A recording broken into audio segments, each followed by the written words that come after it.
Conflict, violence and disasters forced more people out of their homes last year than ever before in recorded history. 60 million people had fled at the end of 2021 within their own country. That's up from the 55 million the year before, which was then the record. 60 million is more than 10 times the population of my country, Norway. Every single second last year, a man, woman or child was forced to flee because of conflict and violence. And what's even more concerning is that this year, Ukraine comes on top of that. Millions and millions more people are added to the 60 million. In 2021, Africa south of Sahara saw the worst and the biggest displacements. Ethiopia had 5 million times a person was displaced by violence last year. It's the highest we have ever recorded.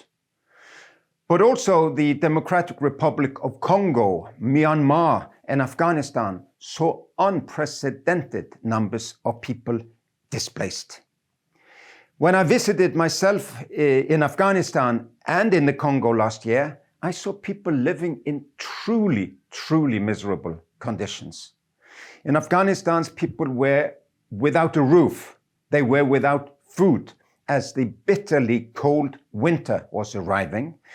And in the Congo, people were forced to drink disease-infested water because they had no alternative.